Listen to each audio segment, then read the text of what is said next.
श्रुतिस्मृतिपुराणानाम् आलयं करुणालयं नमामि भगवत्पादं शङ्करं लोकशङ्करं शङ्करं शङ्कराचार्यं केशवं बादरायणं सूत्रभाष्यकृतौ वन्दे भगवन्तौ पुनः पुनः ईश्वरो गुरुरात्मेति मूर्तिभेदविभागिने व्योमवद्व्याप्तदेहाय दक्षिणामूर्तये नमः।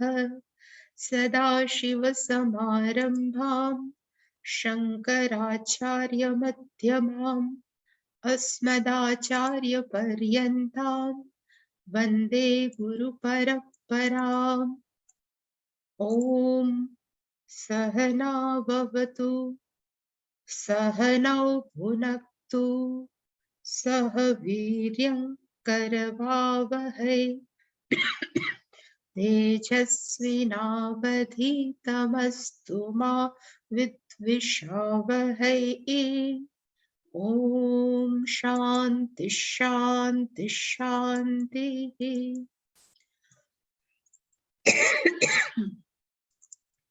सर्ववेदान्त सिद्धान्त गोचरं तमगोचरं गोविन्दं परमानन्दं सद्गुरुं प्रणतोऽस्म्यहम्। तत्त्वं पदाभ्यामभिधीयमानयोः ब्रह्मात्मनो शोधितयोर्यदित्थं श्रुत्या तयोस्तत्त्वमसीति सम्यक् एकत्वमेव प्रतिपाद्यते मुहुः।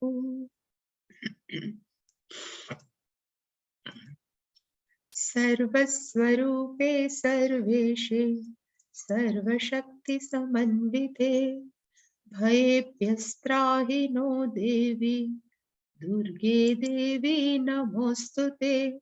रोगान् शेषान् पहंसि तुष्टा रुष्टा तु कामान् सकलान् अभीष्टान् त्वामाश्रितान् विपन्नराणां त्वामाश्रिता ह्यश्रयतां प्रयान्ति। सर्वा बाधा प्रशमनं त्रैलोक्यस्याखिलेश्वरी एवमेव त्वया कार्यम् अस्मद्वैरिविनाशनम्। सर्वस्वरूपे सर्वेशे सर्वशक्तिसमन्विते भयेभ्यस्त्राहि नो देवी दुर्गे देवी नमोऽस्तुते। रोगान् शेषान् पहंसि तुष्टा रुष्टा तु कामान् सकलान् अभीष्टान् त्वामाश्रितान् विपन्नराणां त्वामाश्रिता ह्यश्रयतां प्रयान्ति। सर्वा बाधा प्रशमनं त्रैलोक्यस्याखिलेश्वरी एवमेव त्वया कार्यम् अस्मद्वैरिविनाशनम्। सर्वस्वरूपे सर्वेशे सर्वशक्तिसमन्विते भयेभ्यस्त्राहि नो देवी दुर्गे देवी नमोऽस्तुते। रोगान् शेषान् पहंसि तुष्टा रुष्टा तु कामान् सकलान् अभीष्टान् त्वामाश्रितान् विपन्नराणां त्वामाश्रिता ह्यश्रयतां प्रयान्ति। सर्वा बाधा प्रशमनं त्रैलोक्यस्याखिलेश्वरी एवमेव त्वया कार्यम् अस्मद्वैरिविनाशनम्।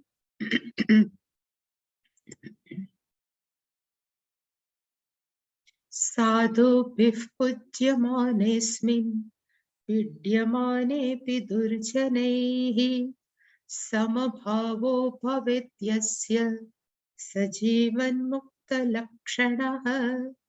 विज्ञातब्रह्मतत्त्वस्य यथा पूर्वं न संसृतिः अस्ति चेन्न स विज्ञात ब्रह्म भावो बहिर्मुखः अहं ब्रह्मेति विज्ञानात् कल्पकोटिशतार्जितं सञ्चितं विलयं याति प्रबोधात् स्वप्नकर्मवत् यत्कृतं स्वप्नवेलायां पुण्यं वा पापमुल्बणम् सुप्तोत्थितस्य किं तस्यात् स्वर्गाय नरकाय वा स्वं सङ्गमुदासीनं परिज्ञाय नभो यथा न श्लिष्यति यत्किञ्चित् कदाचित् भावि कर्मभिः न नभो घटयोगेन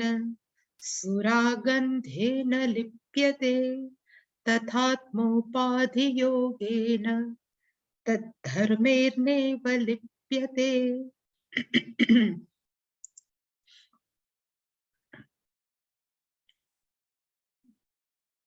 જીવન મુક્તના લક્ષણ 440માં શ્લોકમાં પૂરા થયા અને છેલ્લા શ્લોકમાં પણ આપણે જોયું કે જીવન મુક્ત છે એ સારા માણસોથી પૂજાય કે ખરાબ માણસોથી એ પીડાય છતાં એ બંને પ્રત્યે સાધુ હોય કે દુર્જન એની દ્રષ્ટિ કેવી છે બંને પ્રત્યે તો કે સમભાવ અને જો રાખી શકે તો એ વ્યક્તિને કહેવાય જીવન મુક્ત લક્ષણ એટલે કે 440માં શ્લોકની અંદર જીવન મુક્તના લક્ષણ પૂરા થયા અને શંકરાચાર્યજીએ સ્પષ્ટતા કરી કે સંસાર છે એ કોના માટે છે કોણ સંસારની અંદર પુનરપી જનનમ પુનરપી મરણમ કોના માટે શક્ય છે એટલે શંકરાચાર્યજી કીધું કે ન સંસ્કૃતિ એ લોકો માટે સંસાર નથી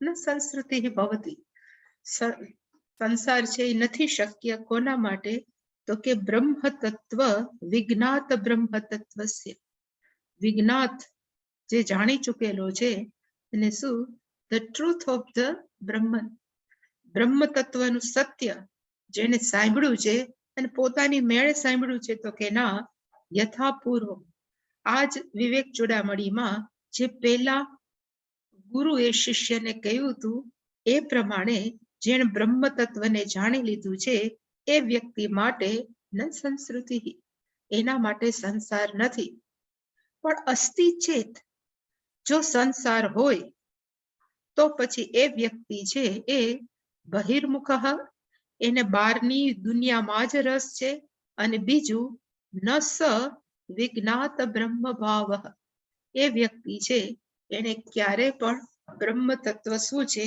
એને જાણ્યું નથી અને એવી વ્યક્તિને સંસાર છે અને જેણે હું કોણ છું એ હસ્તા મલકને જેમ જીવનમાં જીવી ચૂક્યો છે કે જીવી જાણે છે એ વ્યક્તિ માટે સંસાર નથી આટલું પૂરું કર્યા પછી શંકરાચાર્યજી એક બીજો ટોપિક ઉપાડ્યો કે આપણા બધામાં સંસારમાં પાછું પાછું જન્મવાનું કારણ કયું છે તો કે સંચિત કર્મ આપણા પોતાના જ સંચિત કર્મથી આપણે પુનરપી જનનમ પુનરપી મરણમ કે સંસ્કૃતિ છે તો પછી આત્મજ્ઞાનીનું આ બધા જ કર્મોનું શું થાય એટલે એને લખ્યું છે આપણે જોઈ રહ્યા હતા કે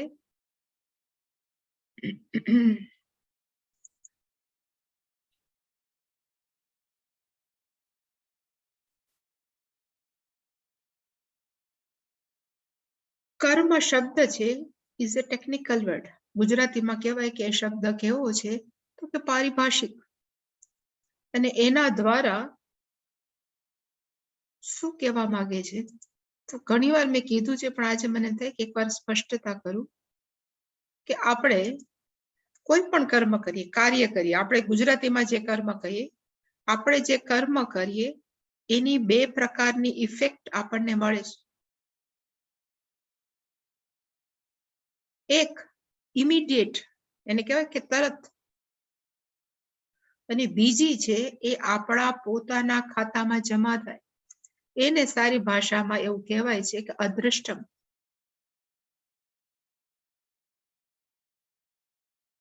અદૃષ્ટમ. હવે સપોઝ આપણે કોઈ સારું કર્મ કર્યું, અને સારું એટલે સિમ્પલ, કોઈ વ્યક્તિ આંખથી દેખાતી નથી અને એ વ્યક્તિને જોઈને આપણને એમ કે મને રોડ ક્રોસ કરાવો, તો આપણે એ વ્યક્તિનો હાથ પકડી અને રોડ ક્રોસ કરાયો, તો એ કર્મ કરવાથી આપણને મનમાં કેવી દુઃખ થાય? ન જ થાય. આપણને એમ થાય કે આપણે કોઈને હેલ્પફુલ થયા, એટલે કે એનું તરત રિઝલ્ટ, સારું કર્મ કરે એનું શું આવે? તો કે તરત આપણને સુખ પ્રાપ્ત થાય, અંદરથી આનંદ. અને બીજું, આપણે જે કર્યું છે આ સારું કર્મ, એનું આપણા ખાતાની અંદર જે જમા થાય એને કહેવાય અદૃષ્ટ. અને એ કેવી રીતે જમા થાય? તો કે પુણ્ય સ્વરૂપ. બે કર્મના રિઝલ્ટ હોય, એક ઇમિડિયેટ અને એક પછી ગમે ત્યારે મળી શકે. અને એવી જ રીતે કોઈ ખરાબ કર્મ કર્યું, આપણે કોઈ સાથે ઝઘડા ઝઘડી કરી, કોઈને માર્યા કે વોટેવર, એ ખરાબ કર્મ કર્યા પછી કોઈ પણ વ્યક્તિ આનંદમાં હોય, ગુસ્સે થયા પછી અંદરથી એ બળતી જ હોય, ગુસ્સે જ હોય, એટલે કે તરત સુખ કેવું છે? તો કે એને અજંપો જ હોય, કે દુઃખ થાય કે અજંપો હોય. પણ એ જે ખોટું કર્યું છે એના ખાતામાં કેવી રીતે જમા થાય? તો કે પાપમ. એને કહેવાય અદૃષ્ટમ. અને એ અદૃષ્ટમ જે કર્મ છે એ અદૃષ્ટ ફળ છે, એ કર્મ જમા થયા જ કરે, જમા થયા કરે. એનું નામ શું છે? તો કે સંચિત કર્મ. અને એ સંચિત કર્મ અસંખ્ય છે. એમાંથી જે મેં ગઈકાલે કીધું તેમાંથી અમુક સ્લોટ ભગવાને અત્યારે આપણે જીવીએ છીએ એમાંથી કીધું કે અમુક હજારો કે લાખો વોટેવર કર્મ પ્રારબ્ધ, એટલે કે જે ચાલુ થઈ ગયેલા છે, એ આપણા પાપ પુણ્ય છે, એ આ જન્મની અંદર આપણે ભોગવવાના છે. પ્રારબ્ધ નો અર્થ થાય ચાલુ થઈ ગયેલું. It is already began. જે ચાલુ થઈ ગયું છે, જેવું બાળક જન્મ્યું એટલે પાપ પુણ્ય કેવા થઈ ગયા? તો કે પ્રારબ્ધ ચાલુ થઈ ગયા. અને છેલ્લો શ્વાસ હશે ત્યાં સુધી આપણે આનો અનુભવ કરશું. સપોઝ 92 વર્ષ, સવારે 8 ને 12 લતા મંગેશકરનું પ્રારબ્ધ કર્મ શું થઈ ગયું? તો કે પૂરું છે. અને લતા મંગેશકરનું શું થયું? તો કે આ પ્રારબ્ધ કર્મ પૂરું થયું, એક જતા રહ્યા. એનો અર્થ કે આ જન્મની અંદર એને 92 વર્ષ સુધી એના પાપ અને પુણ્ય શું કરવાના હતા? તો કે ભોગવવાના હતા. જેવા એ બધા જ પૂરા થાય એટલે એ વ્યક્તિને જવું જ પડે. અને જ્યારે પ્રારબ્ધ કર્મ ભોગવતા હોય આ શરીરની અંદર, ત્યારે પણ વળી પાછા આપણે સારા અને ખરાબ કર્મ તો કરતા જ હોય સતત. એટલે કે એ પાછા સારા અને ખરાબ કર્મ છે, એનું નામ શાસ્ત્રે શું આપ્યું છે? તો કે આગામી કર્મ, અથવા કોઈ એને કે ક્રિયમાણ કર્મ. હવે પછીનું ડિસ્કશન કયું છે? તો કે કોઈ જ્ઞાની છે, જે આત્મજ્ઞાની થઈ ગયા, જે સ્થિત પ્રજ્ઞ થઈ ગયા, એની અંદર આ કર્મનું સેટિંગ ભગવાન કેમ કરશે? એટલે કે આત્મજ્ઞાની માટે, અથવા આત્મજ્ઞાની કરતા પણ સ્થિત પ્રજ્ઞ, લેટ વી ટેક, સ્થિત પ્રજ્ઞ માટે સંચિત કર્મનું શું થાય? સ્થિત પ્રજ્ઞ માટે આગામી કર્મનું શું થાય? અને આત્મજ્ઞાની માટે પ્રારબ્ધ કર્મનું શું થાય? એનું ડિસ્કશન હવે છે. એમાં પેલું છે સંચિત કર્મનું શું થાય? અને મેં ગઈકાલે કીધું કે ચિત્ત એક શબ્દ છે, ચી ક્રિયાપદ છે. ચીનો અર્થ થાય ચિનોતી, to collect, to accumulate. It's called ચિનોતી. અને અસંખ્ય જન્મોથી we have collected so many અદૃષ્ટમ. એનું બધું સારી રીતે જે ભેગા થયેલા છે એને કહેવાય સંચિત કર્મ. એટલે કે સંચિત કર્મ સ્થિત પ્રજ્ઞનું શું થાય એની ચર્ચા આ શ્લોકની અંદર શંકરાચાર્યજી કરે છે.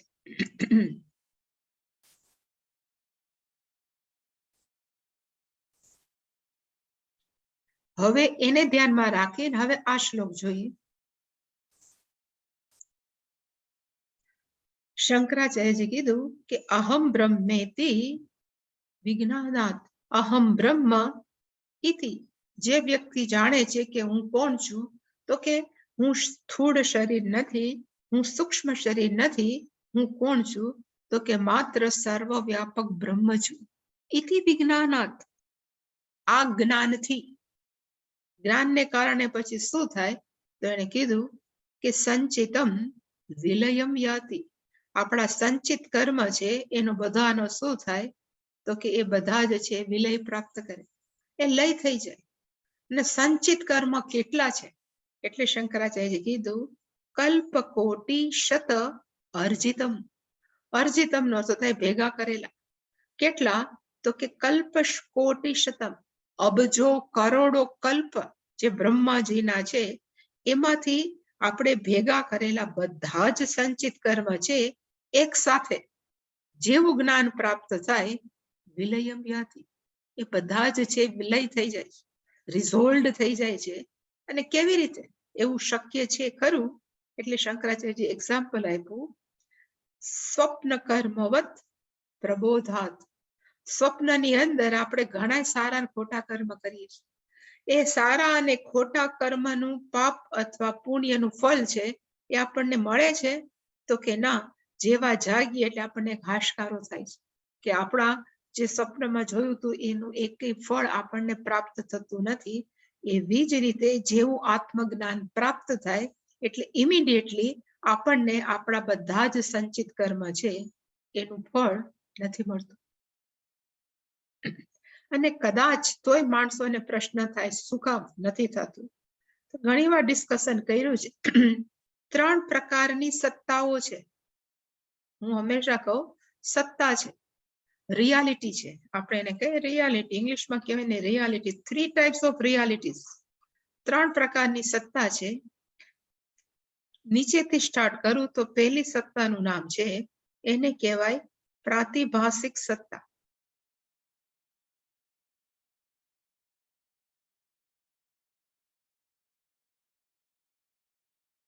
બીજી છે એને કહેવાય વ્યાવહારિક સત્તા. અને અલ્ટિમેટ સત્તાનું નામ છે પારમાર્થિક સત્તા. પ્રાતિભાષિક સત્તામાં શું આવે તો આપણે જોયું તો કે સ્વપ્ન સૃષ્ટિ છે કે જીવ સૃષ્ટિ છે, આપણી ખોટી કલ્પનાઓ છે એ કેની અંદર આવે તો કે પ્રાતિભાષિક. અને સ્વપ્નમાં જે કર્મ કર્યું એ જેવા આપણે સ્વપ્ન તૂટે એટલે આપણે કેમાં આવે તો કે જાગીએ છીએ ને એને કહેવાય વ્યવહારિક સત્તા. ઇન જનરલ કહું છું, પણ જાગતી વખતે આપણે જો ખોટું જોતા હોય દોરડાની અંદર સાપ તો એને પણ કહેવાય પ્રાતિભાષિક.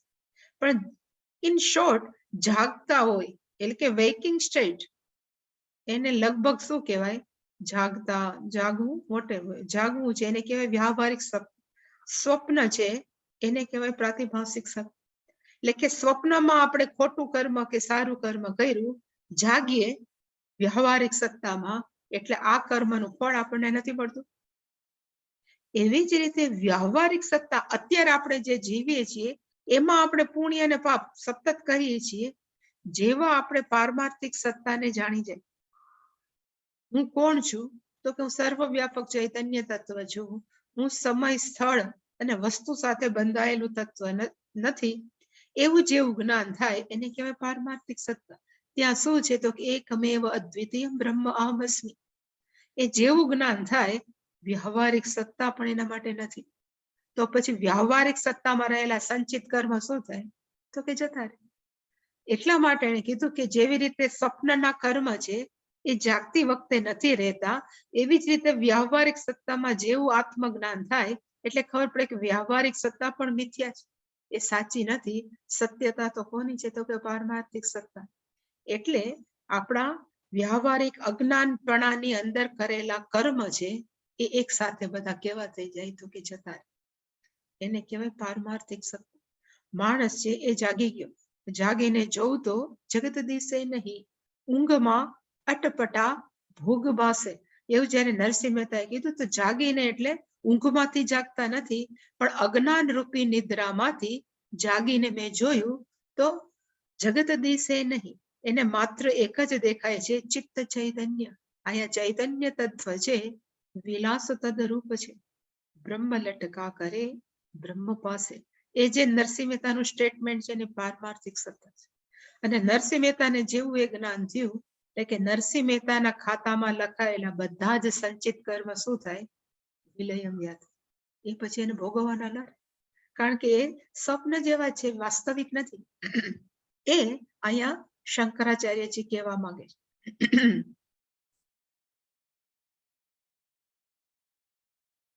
અહમ બ્રહ્મેતિ ઇતિ વિજ્ઞાનાત, એટલે અહીંયા મેં લખ્યું છે કે અહમ બ્રહ્મેતિ, અહમ બ્રહ્મ, એટલે અહીંયા અહમ બ્રહ્મ છે, it will come in quotation. જેવું હું બ્રહ્મ છું એવું જાણ થવાથી, હેતુ પંચમી છે. ઘણા પ્રકારના પાંચમી વિભક્તિ હોય, એમાં આ 5/1 છે એ કેવું છે તો કે વિજ્ઞાન, આત્મજ્ઞાન થવાને કારણે હેતુ પંચમી છે.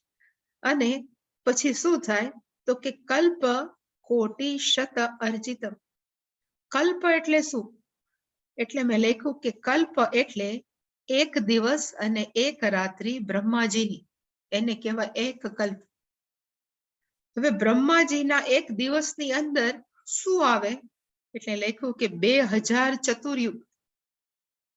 એ શેમાં આવે તો કે બ્રહ્માજીના એક દિવસ.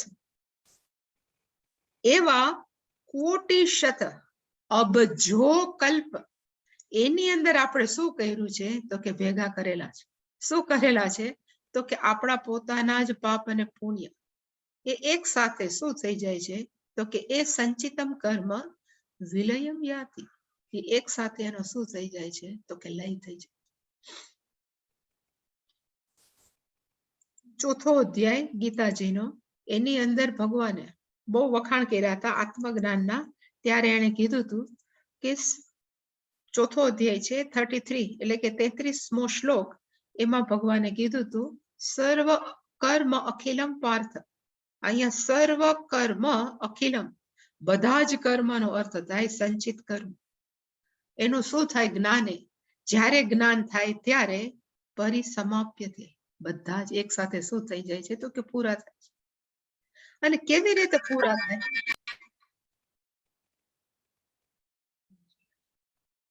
અને કેવી રીતે પૂરા થાય? એટલે ભગવાને એક એમાં એક્ઝામ્પલ આપ્યું કે યથે ધાંસી સમિદ્ધોગ્નિ ભસ્મસાત કુરુતે અર્જુન. સમિદ્ધ અગ્નિ હે, વેલ લિટેડ ફાયર. હમણાં હોળી આવશે, જ્યારે આવે ત્યારે અગ્નિની જ્વાળા કેવી હોય? સમિદ્ધ, એકદમ તેજસ્વી, મોટી, બળબડ બળે ને એવી મોટી. અને કેવી રીતે પ્રજ્વલિત થઈ છે તો કે એની અંદર ઘણા બધા લાકડા નાખવાથી અગ્નિ કેવો થઈ ગયો છે? સમિદ્ધ, પ્રજ્વલિત, મોટી જ્વાળાઓ છે. એ શું કરે છે તો કે એ અગ્નિની અંદર ભસ્મસાત, જે વસ્તુ નાખો એ બધું કેવી થઈ જાય? ભસ્મ થઈ જાય. એવી જ રીતે જ્ઞાનાગ્નિ, એવી જ રીતે જ્યારે જ્ઞાનરૂપી અગ્નિ માણસની અંદર જ્યારે જન્મે છે, સર્વ કર્માણી ભસ્મસાત કુરુતે. એ જ્ઞાનાગ્નિ છે, આપણા સર્વ કર્મનો અર્થ શું થાય તો અહીંયા પણ સંચિત કર્મ શું થઈ જાય તો કે ભસ્મસાત. એ જ શંકરાચાર્ય જેવા કહેવા માંગે છે કે સંચિત કર્મ છે એક સાથે જતા રહે છે. અને અહીંયા જે કીધું શંકરાચાર્ય એક્ઝામ્પલ આપ્યું, પ્રબોધાત સ્વપ્ન કર્મવત. જાગીએ સ્વપ્નમાંથી, ત્યારે સ્વપ્ન કર્મ છે એ કેવા થઈ જાય છે તો કે આપણને એનું લાગતું નથી, એનું પાપ અને પુણ્ય. એવી જ રીતે જાગૃત અવસ્થામાં કરેલા પાપ પુણ્ય પણ પારમાર્થિક અવસ્થાની અંદર જાગી જાય ત્યારે આપણને લાગતા નથી. છતાં માણસોને પ્રશ્ન થવો જોઈએ, કેમ નથી થતો એ ખબર નથી, પણ એક પ્રશ્ન થવો જોઈએ કે સપોઝ જાગી ગયા અને આપણા સંચિત કર્મો ને બધા લય થઈ ગયા, તો આ શરીરનું શું થાય ને આ જગત છે, પેલામાં તો સ્વપ્ન કર્મ છે તો તરત જતું રહે. આપણે સ્વપ્નમાં ખોટું કર્મ કરતા હોય ને સારું કર્મ કરતા હોય, સ્વપ્ન તૂટું પછી ખબર પડે કે સ્વપ્ન ખોટું છે. આ તો આપણે જાગ્રત અવસ્થામાં છીએ, આપણે જાગીએ જ છીએ અને આપણને ખબર છે કે આ સાચું નથી, તો આખું જગત કેમ જતું નથી રહેતું? જેવી રીતે સ્વપ્ન કર્મ જતું રહે એવી રીતે આ જગત જતું રહેવું જોઈએ. શું કામ નથી જતું? એવો જનરલી માણસોને ક્વેશ્ચન નથી થતો, થવો જોઈએ, પણ આપણે એટલો બધો ટાઈમ નથી વિચારવાનો કે શું કામ થાય. પણ એનો પણ આન્સર છે. અને એ આન્સર સમજવા માટે મેં કીધું કે બે પ્રકારનો અધ્યાસ છે. અધ્યાસને ઇંગ્લિશમાં કહેવાય સુપર ઇમ્પોઝિશન. ન હોય એમાં જોવું એને કહેવાય અધ્યાસ. દોરડાની અંદર સાપ જોવો, વેદાંતનું ક્લાસિકલ એક્ઝામ્પલ છે, એને શું કહેવાય તો કે અધ્યાસ. જે નથી એ જોવું એને કહેવાય અધ્યાસ. કોઈ છીંક ખાધી અને સૌથી વધારે મોઢું આપણું ક્યારે ખરાબ થાય? તો હંમેશા કહું કે છીંક આવતી હોય અને બહાર ન નીકળે ત્યારે સૌથી વધારે આપણું મોઢું કેવું થાય છે તો કે અત્યંત ખરાબ. એ અત્યંત ખરાબ મોઢું થાય અને કોક વ્યક્તિ જોવે ને એમ કે આ વ્યક્તિએ મારી સામે મોઢું બગાડ્યું, એ વિચારો એને પણ કહેવાય અધ્યાસ. એટલે કે અધ્યાસ છે એ બે પ્રકારના છે. વેદાંત એવું કે છે કે બે પ્રકારના સુપર ઇમ્પોઝિશન છે કે અધ્યાસ છે. અને કેવા પ્રકારના અધ્યાસ છે એટલે મેં લખ્યું કે એક છે એ નિરુપાધિક અને બીજાને કહેવાય ઉપાધિ સહિત સોપાધિક. સોપાધિક નો અર્થ થાય ઉપાધિ સહ, ઉપાધિ સાથે હોય અધ્યાસ એને કહેવાય સોપાધિક. અને નિરુપાધિક વિધાઉટ ઉપાધિ. હવે આની અંદર એક્ઝામ્પલ કયું? અને નિરુપાધિક ને શું કહેવાય કે મેં લખ્યું છે કે એક વસ્તુને બીજી વસ્તુ તરીકે જોવી એને કહેવાય નિરુપાધિક. અને એની અંદર એક્ઝામ્પલ કયું છે ક્લાસિકલ? એ જ આપણું દોરડું સાપ. બીજું એક એક્ઝામ્પલ નથી. દોરડું ને સાપ છે કયું છે તો કે ક્લાસિકલ એક્ઝામ્પલ. સપોઝ મેં અહીંયા લખ્યું છે, એમ બતાવ્યું છે કે સપોઝ આ દોરડું છે. હવે દોરડાની જગ્યાએ આપણે સાપ જોઈએ તો દોરડું આખું જતું જ રહે, માણસના મગજમાં સાપ જ આવતો હશે ને, એનો અર્થ કે આખું ઓરિજિનલ વસ્તુ રિપ્લેસ થઈ જાય અને નવી વસ્તુ આવે એને કહેવાય નિરુપાધિક અધ્યાસ. ખોટું જોવું, ખોટી કલ્પના કરવી. અને બીજું નિરુપાધિક ની અંદર કયું આવે તો કે આપણી પોતાની કલ્પનાઓ, જીવ સૃષ્ટિ. જે મેં એકવાર સમજાવી હતી કે કારણ વગર કોકના મોઢા સામે જોઈને આપણે આ વ્યક્તિ મારી સામે આવું મોઢા બગાડે છે, એના મનમાં આમ હશે, એવું જે આપણે વિચારીએ છીએ એ બધાને પણ કેવું કહેવાય તો કે જીવ સૃષ્ટિ. જે નથી એ જોવું. કારણ વગર જો કહેવાય ને કે એક ઘરની અંદર સંયુક્ત ફેમિલી છે, ઘણી દેરાણી જેઠાણીઓ છે, સાસુ છે, ઘણું બધું છે, વડ સાસુ છે. હવે દેરાણી જેઠાણી ની અંદર હંમેશા કોમ્પિટિશન હોય, કઈક ને કઈક ઊંચું નીચું ચાલતું જ હોય. એમાં દેરાણીને કદાચ કઈક રાતે માંદગી થઈ કે ઉલટી આવી કે વોટેવર થઈ, દેરાણીની તબિયત બગડી અને સવારે એ મોડા ઉઠ્યા અને એનું મોઢું બરાબર ન હોય, આખી રાત જાગ્યા હોય, એ જેઠાણી જોવે એટલે જોઈ એને તરત એમ થાય કે જોયું કામ નથી કરવું ને એટલે આવા મોઢા કરી. એનો અર્થ કે જે નથી એ જોવું. એ બધાને શું કહેવાય તો કે જીવ સૃષ્ટિ. અને એ કેવી કહેવાય તો કે એ અધ્યાસ જ છે પણ એની અંદર નિરુપાધિક. બીજો એક અધ્યાસ છે, કલ્પના છે, એને શું કહેવાય તો કે ઉપાધિ, સોપાધિક. એની અંદર એક્ઝામ્પલ કયું તો કે આપણે જોતા હોય ને એ દેખાય એ સાચું હોય પણ જોવા છતાં એ સાચું ન હોય, એને શું કહેવાય તો કે ઉપાધિ સહિત. એમાં મેં એક્ઝામ્પલ આપ્યું સૂર્યોદય. સૂર્યોદય રોજ દેખાય, સૂર્ય ઉગે, સૂર્ય હાથ, સાચું જ છે. પણ માણસોને ખબર છે કે સૂર્ય તો સ્થિર જ છે. સૂર્ય ક્યારે ઉગતોય નથી ને આથમતો નથી, છતાં પણ સૂર્ય ઉદય છે, સૂર્યાસ્ત છે. એ જે જોઈએ છીએ એ આપણો અધ્યાસ છે. એ કેવો છે તો કે જ્ઞાન હોવા છતાં સૂર્યોદય ને સૂર્યાસ્ત છે તો કન્ટિન્યુ જ રહેવાનું છે. તો એ અધ્યાસ કેવો કહેવાય? સોપાધિક. જ્ઞાન પ્રાપ્ત કરવા છતાં સૂર્યોદય ને સૂર્યાસ્ત જશે નહીં, જે છે એમ જ રહેશે. કારણ કે એ એક વ્યક્તિને લગતું નથી, એ આખા કહેવાય ને કે સોલાર સિસ્ટમને લગતું છે, કે પૃથ્વીને લગતું છે. એટલે કે સૂર્ય, અને અહીંયા એટલું જ લખ્યું, પણ હું એમ કહું કે આકાશ છે એ બ્લુ છે. આપણે આકાશમાં ઉપર જોઈએ એટલે બ્લુ કલર દેખાય. જનરલી આકાશ બ્લુ નથી, કલરલેસ છે, બધાને ખબર છે. છતાં પણ આકાશમાં બ્લુ કલર શું કામ દેખાય તો કે બધાનું પ્રતિબિંબ પડે છે. છતાં જ્ઞાન હોવા છતાં આકાશનો blue colour will be continue, એ ચાલુ જ રહેવાનો છે. તો એને શું કહેવાય? અધ્યાસ છે, પણ કેવો તો કે સોપાધિક. એવી જ રીતે જ્ઞાન થયા પછી ખબર પડે કે આ શરીર છે હું નથી, જેવું જ્ઞાન થયું, આત્મજ્ઞાન થયું કે હું આ શરીર નથી, હું આ મન નથી, હું માત્ર શું છું?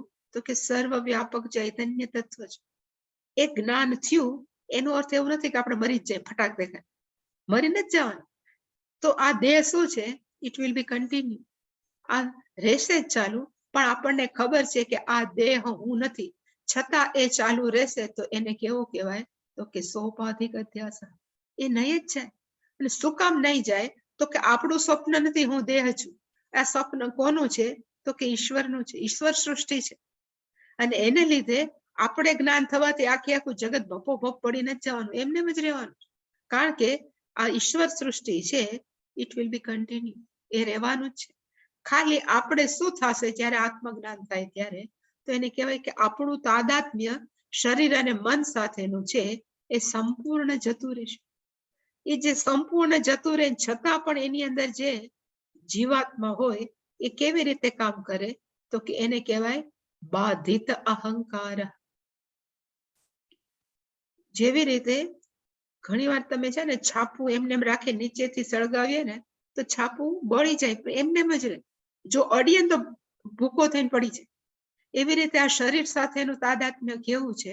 તો કે બળેલા છાપા જેવું. એને કહેવાય બાધિત અહંકાર. એ પછી કઈ ફ્રૂટ ન આપે, એ આપણને ફળ ન આપે, પણ શરીરનું જ્યાં સુધી પ્રારબ્ધ કર્મ છે ત્યાં સુધી રહેશે. એટલે એને કીધું કે ખાલી આત્મજ્ઞાનીનું સંચિત કર્મ છે બધું બળી જશે, એના શરીર સાથે કઈ નહીં થાય. It will be continue. પ્રારબ્ધ કર્મનું શું થશે એ પણ કહેશે, પણ સંચિત કર્મ છે એ જતા રહેશે. એના પછીના શ્લોકની અંદર એક્ઝામ્પલ આપ્યું પાછું શંકરાચાર્યજીએ. અને એને કીધું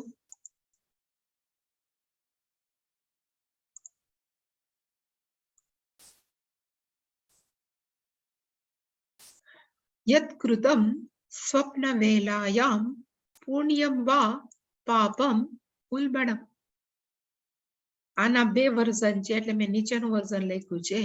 સુપ્ત ઉત્થિતસ્ય કિમ તત્સ્યાત સ્વર્ગાય નરકાય વા. સ્વપ્ન વેલાયામ યત કૃતમ. ફરી પાછું એને સ્વપ્નનું જ એક્ઝામ્પલ શંકરાચાર્ય આપ્યું કે સ્વપ્ન ચાલુ હોય ત્યારે, સ્વપ્ન વેલાયામ, સ્વપ્ન ચાલુ હોય ત્યારે યત કૃતમ, જે આપણે કર્મ કર્યું હોય. અને કેવું કર્મ છે? તો અહીં એક શબ્દ વાપર્યો છે ઉલ્બણમ. ઉલ્બણમનો અર્થ થાય ટેરિબલ, ભયંકર. ભયંકર સારું અને ભયંકર ખરાબ. એટલે કે ઉલ્બણમ પુણ્યમ વા ઉલ્બણમ પાપમ. અત્યંત મહાન પુણ્ય કરે અથવા મહાન ખરાબ કર્મ કરી એ પાપ કર્મ છે.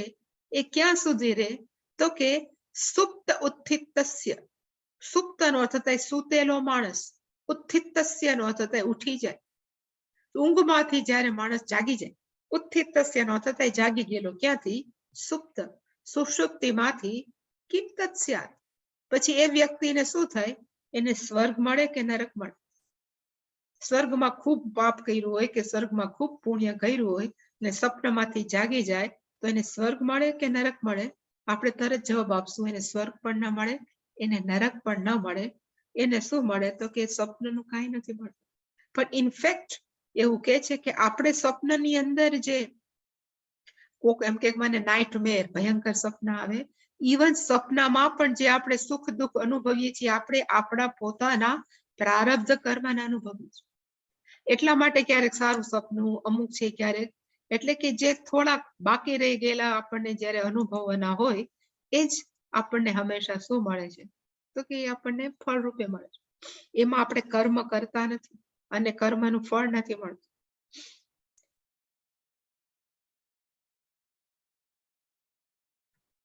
એક હમણાં એટલે આ વોટ્સઅપની અંદર જ એક વાર્તા, એક સ્ટોરી ફરતી હતી.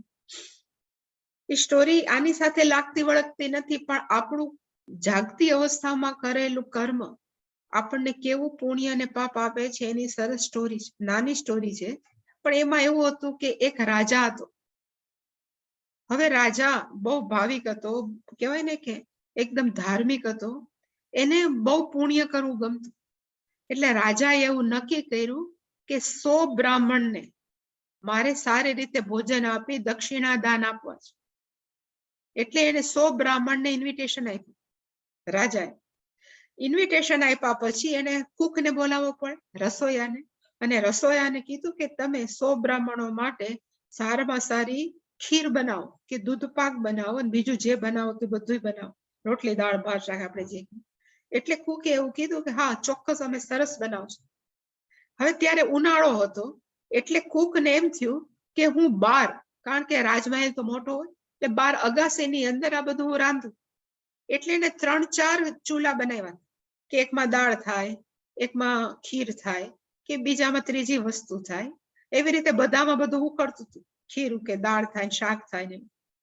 હવે જેમાં ખીર ઉકળતી હતી જે પાત્રની અંદર, એમાં એવું થયું કે એ જ સમયે સમડી છે એને એક સાપને માર્યો, અને સાપને મારીને હજી અર્ધ મરેલો સાપ છે એને પોતાના પગથી પકડી અને એક જગ્યાએથી બીજી જગ્યાએ સમડી જતી હતી.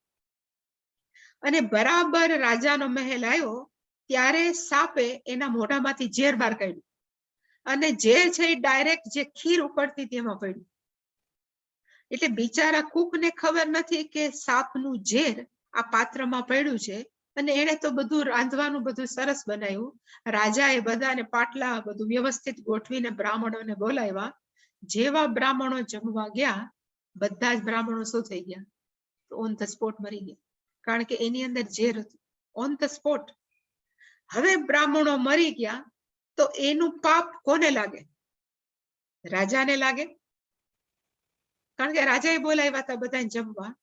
રાજાને ન લાગે તો પેલા બિચારા રસોઈયાને લાગે જેને રાંધ્યું હતું, અથવા પેલી સમડીને લાગે જે સાપને ઉપાડે, પણ સમડીને તો ન જ લાગે, કારણ કે એને તો કોઈ પુણ્ય પાપ પ્રાણીઓને લાગતું જ નથી.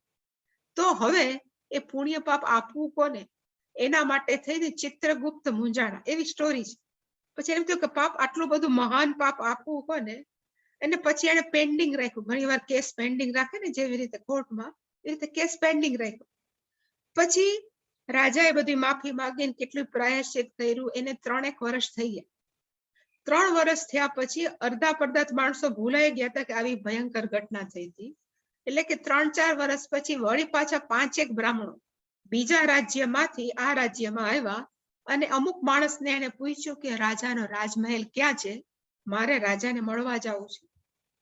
એટલે જે બ્રાહ્મણે જવાબ, એટલે જે માણસને પૂછ્યું તેને કીધું કે આ જગ્યાએ રાજમહેલ છે, પણ તમે એ રાજાને મળવા જાઓ છો જેને 100 બ્રાહ્મણની હત્યા કરી હતી, એને તમે મળવા જાઓ છો, એવું એ માણસ બોલ્યો.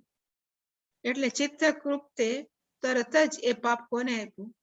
તો કે વ્યક્તિ જે બોલી હતી કે તમે જે રાજા એ કે જેને 100 બ્રાહ્મણને મારી નાખ્યા. કારણ કે જે વ્યક્તિ, એટલે આ તો કેવા શું માંગતા તો આપણે કારણ વગર બીજા કોઈને સારા કે ખોટા ઠરાવીએ છીએ. આપણને ખબર નથી કે કયા બોલવાનું આપણને કયું પુણ્ય મળે છે, કયું પાપ પ્રાપ્ત થાય. એટલે ચિત્રગુપ્તે નક્કી કર્યું કે આ 100 બ્રાહ્મણ મારવાનું પાપ મારે કોને આપી દેવું? તો કે આ વ્યક્તિ. કારણ કે પેલા 3 બિચારા સાવ કહેવાય ને નિર્દોષ હતા. આને તો કઈ ખબર નથી, તો પર્પસફુલી રાજાને એને સંડોયો કે આ છે.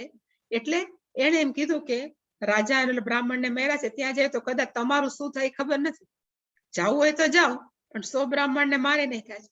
એટલે એનો અર્થ કે બોલતી વખતે માણસે શું રાખવાની જરૂર છે? તો કે ધ્યાન રાખવાની છે કે પાપ અને પુણ્ય કેવી રીતે કેમ આપણને લાગે છે, વી ડોન્ટ નો. પણ સ્વપ્નમાં જે કરેલું પાપ છે એ તો ક્યારેય કોઈને નથી લાગતું. એટલે એને કીધું કે સ્વપ્ન વેલાયામ, જે આપણે જોતા હતા, એલામાં લખ્યું છે સ્વપ્ન વેલાયામ, ડ્યુરિંગ ધ ડ્રીમ. એનો અર્થ થાય સ્વપ્ન સમયે યત કૃતમ પુણ્યમ ઉલ્બણમ. બહુ બહુ કહેવાય ને એકદમ મહાન પુણ્ય કર્મ કર્યું. અને કયું મહાન છે? એટલે મેં અહીંયા જસ્ટ એક્ઝામ્પલ આપ્યું કે એવું કહેવાય છે કે જે 100 અશ્વમેઘ યજ્ઞ કરે ને એ વ્યક્તિને ઇન્દ્રની પોઝિશન મળે, એ ઇન્દ્ર થઈ. તો સપનામાં એને એટલું બધા 100 અશ્વમેઘ યજ્ઞ કર્યા એવું એકને સપન આવ્યું. પછી બીજે દિવસે સપન એને એવું આવ્યું કે એને મહાન પાપ કર્યું ને કહ્યું તો કે જેવી રીતે આમાં એમાંથી મને યાદ આવ્યું તો કે એને 1000 બ્રાહ્મણની હત્યા કરી સ્વપ્નની. હવે આ પણ કેવું છે તો કે ભયંકર કર્મ. અને 100 અશ્વમેઘ યજ્ઞ કર્યા એ પણ કેવું છે તો કે મહાન પુણ્ય.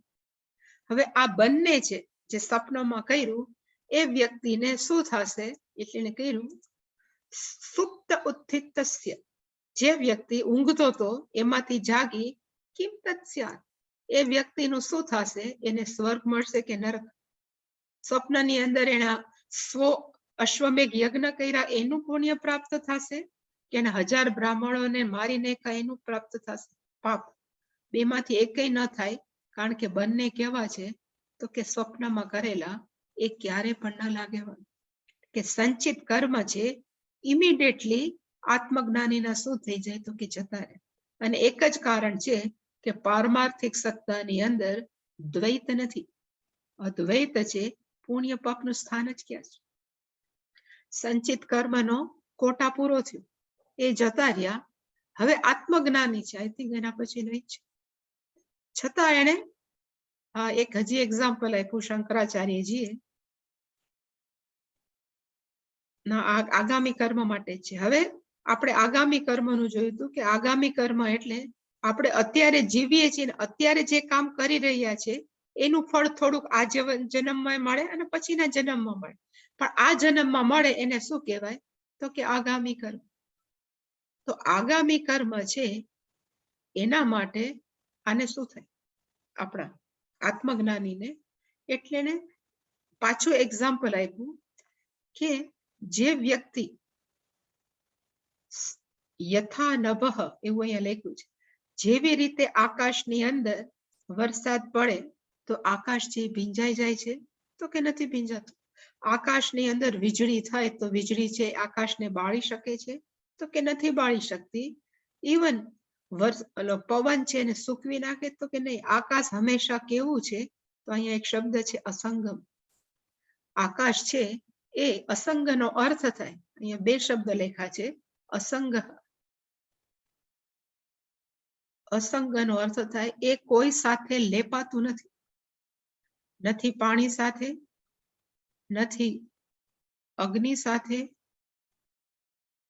ઇવન નથી વાયુ સાથે, અને ઇવન નથી પૃથ્વી સાથે. આકાશ છે એ કેવું છે તો કે અસંગ, કારણ કે બેની ફ્રીક્વન્સી જુદી છે. અત્યંત સૂક્ષ્મ હોવાને કારણે આ પંચ મહાભૂતમાંથી આ 4 મહાભૂત છે આકાશને ક્યારે પણ કંઈક ન શ્લિષ્યતે, એને લાગી શકતા નથી. એવી જ રીતે આત્મજ્ઞાની પણ કેવો છે તો કે હંમેશા અસંગ. કોની સાથે અસંગ છે? આ તો પાણી ને અગ્નિ ને વાયુ સાથે છે. તો આત્મજ્ઞાની છે એ દેહ અને મન સાથે. આત્મજ્ઞાની કેવો છે તો કે અસંગ. દેહની અંદર કોઈ પણ માંદગી આવે કે તકલીફ આપે, આત્મજ્ઞાની કેવો છે તો કે અસંગ. મનની અંદર તો જાત જાતના હજારો વિચારો એવા જ કરે છે. આત્મજ્ઞાની કેવો છે તો અસંગ. અને શું કામ અસંગ છે? એને ખબર છે કે હું આત્મા છું, હું ચૈતન્ય છું, હું શરીર ને મન નથી. અને પ્લસ એક બીજો શબ્દ છે ઉદાસીન. આની અંદર લખ્યો છે મુદાસીન નથી પણ ઉદાસીન. ઉદાસીન, ઉદાસીન નો અર્થ થાય એ ક્યારે પણ કોઈ સાથે કોઈનો પક્ષ નથી લેતો, તટસ્થ છે. સારો શબ્દ છે તટસ્થ. કેની સાથે તટસ્થ તો કે સુખ અને દુઃખ બંને વચ્ચે એનું અપ્રોચ કેવો છે તો કે તટસ્થ. અને તટસ્થ હોવાનું કારણ કયું છે તો કે એક જ, સુખ અને દુઃખ કોને આપે છે તો કે માંદા પડીએ તો આપણે કે શરીરે તકલીફ છે, દુઃખ છે, પણ એને ખબર છે કે હું કેવો છું તો કે દેહ નથી. અને માણસો છે એ ઉતારી પાડે, વખાણ કરે, એ બધું જ કોને લાગે વળગે છે તો કે મન સાથે. એમાં પણ એ તટસ્થ છે, એને ખબર છે કે હું મન નથી. એટલે બે શબ્દ વાપરા કે જ્ઞાની, અહીંયા એવું છે કે યતિહિ ન શ્લિષ્યતે. યતિનો અર્થ થાય સંન્યાસી કયો, આત્મજ્ઞાની કયો કે સ્થિત પ્રજ્ઞ કયો. યતિહિ ન શ્લિષ્યતે, એ લેપાતો નથી. કોની સાથે તો કે કિંચિત કદાચિત ભાવિ કર્મ ભી, પોતાના આગામી કર્મ, અહીંયા ભાવિ છે, જે મેં કીધા હતા ભાવિનો અર્થ થાય આગામી અથવા ક્રિયમાણ ફ્યુચર કર્મ, એનાથી એ ક્યારે પણ લેપાતો નથી. અને કારણ કયું છે તો કે અસંગમ, ઉદાસીનમ અને પ્લસ પરિજ્ઞાય, પોતે કોણ છે જાણી લીધું છે એટલી હંમેશા રહે છે કેવો તો કે અસંગમ. એટલે ભાગવતની અંદર જે 5મા અધ્યાયમાં વાત આવે છે ને જળ ભરત, કે જળ ભરત છે એમને એમ રહેતા હતા, એના માતા પિતા કંટાળી ગયા હતા, અને જ્યારે એને રહુગણ રાજા મળ્યા અને બધાએ કીધું કે તું પાલખી ઉપાડ રાજાનું, તો એ કીડી બચાવીને ચાલતા હતા. તો એને બીજા બધા જ એના પરિચારકો હતા રાજાને, એને બહુ એને ઠપકો આપતા, પણ એનાથી કેવા હતા તો કે ઉદાસીન. એનું ઠપકો આપવું એનાથી જરાય એ દુખી નતા થતા, અને એને ખબર હતી કે હું પોતે કેવો છું તો કે અસંગ. એ વ્યક્તિ છે ન શ્લિષ્યતે યતિહિ કિંચિત, એટલે કે ક્યારે પણ કદાચિત કોઈના વડે ભાવિ કર્મ ભી, કોઈ પણ ભાવિ કર્મ વડે, આગામી કર્મ વડે એ ક્યારે લેપાતો નથી. અને આમાં એવું લખ્યું છે કે યતિનો અર્થ થાય આત્મજ્ઞાની. આત્મજ્ઞાની છે એ પોતાની જાતને, એનો અર્થ થાય સ્વમ, પોતાની જાતને, એનો અર્થ થાય વન સેલ્ફ, પોતાની જાતને કેવો માને છે તો મેં જે કીધું હતું અસંગમ, એ પોતાની જાતને અનએસોસિએટેડ, હું કોઈ સાથે જોડાયેલો નથી. અને અસંગમમાં શું આવે તો કે હંમેશા યાદ રાખવું સ્થૂલ અને સૂક્ષ્મ દેહ. હું સ્થૂલ અને સૂક્ષ્મ દેહ સાથે કેવો છું તો કે નથી, બંધાયેલો નથી, અનએસોસિએટેડ, અસંગ, જોડાયેલો નથી. અને એટલા માટે જ હું હંમેશા કેવો રહું છું તો કે ઉદાસી. આપણે ગુજરાતીમાં તરત પૂછે કેમ ઉદાસ બેઠા છો, એ ઉદાસ નથી. અહીંયા ઉદાસનો અર્થ છે તટસ્થ, કોઈનો પણ એ નો રે, તટસ્થ. અને તટસ્થ રહેવાનું કારણ આ જ છે કે એનું તાદાત્મ્ય સ્થૂળ અને સૂક્ષ્મ દેહ સાથે નથી.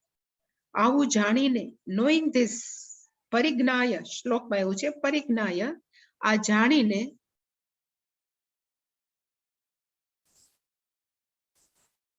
ભાવિ કર્મ ભી ન શ્લિષ્યતે, આ બધા છે એ ભવિષ્યના પોતાના કર્મથી ક્યારે પણ લેપાતા નથી.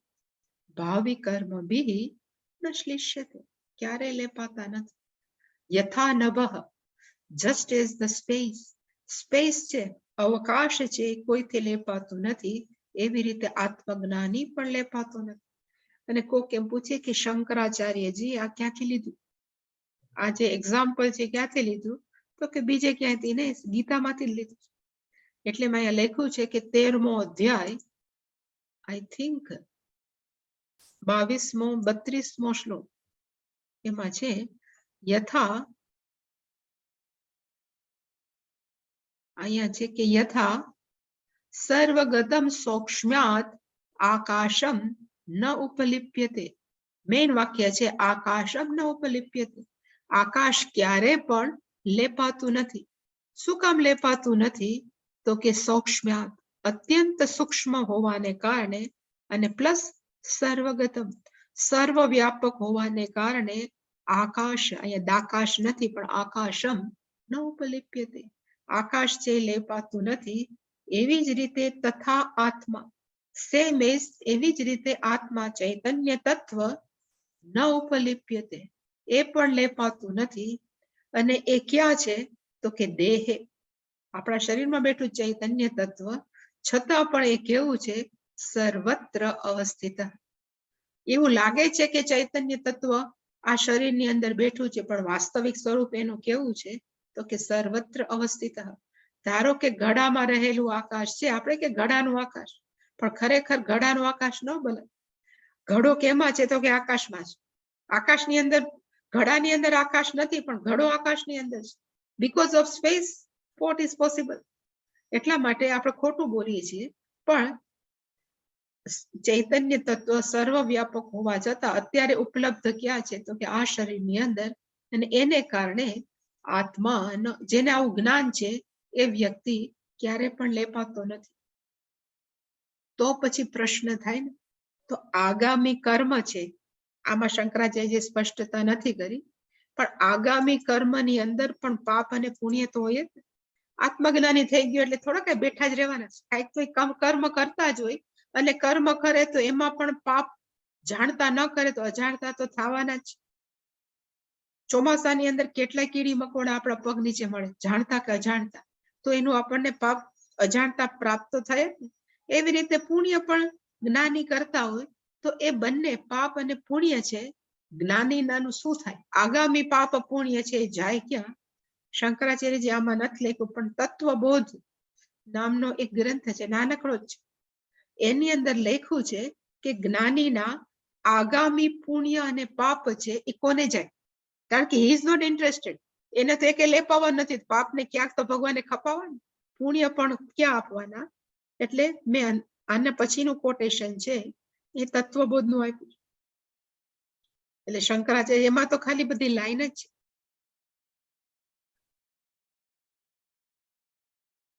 આગામી કર્મ અપી જ્ઞાનેન નશ્યતિ, એટલે જ્ઞાની માટે તો આગામી કર્મ છે એને કાંઈ પણ એને અસર નથી થવાની.